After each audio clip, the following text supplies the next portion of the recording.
একজন মুসলিম হিসেবে এই প্রশ্নগুলোর উত্তর আপনার জানা উচিত। দেখুন, আপনি কয়টির সঠিক উত্তর দিতে পারেন? প্রশ্ন 1, কুরআনের মা বলা হয় কোন সূরাকে? এ সূরা ইয়াসিন, বি সূরা আল ফাতিহা, সি সূরা আল বাকারা।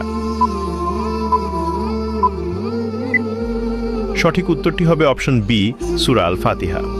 প্রশ্ন 2, কুরআনে মোট কতটি সূরা রয়েছে? এ 114টি, বি 120টি, সি 110টি।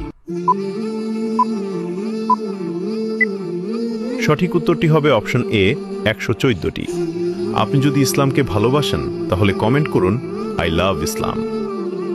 প্রশ্ন 3, কুরআনের সবচেয়ে বড় সূরা কোনটি? এ সূরা আল বাকারা, বি সূরা আল ইমরান, সি সূরা আন নিসা। সঠিক উত্তরটি হবে অপশন এ সূরা আল বাকারা। প্রশ্ন 4, কুরআনের হৃদয় বলা হয় কোন সূরাকে? এ সূরা ইয়াসিন, বি সূরা রহমান, সি সূরা মুলক। উত্তরটি জানার আগে ভিডিওটি শেয়ার করুন। একটি ভালো কথা শেয়ার করাও সাদাকা। এই জ্ঞানটি শেয়ার করে আপনিও সাদাকায় জারিয়াহার অংশীদার হন।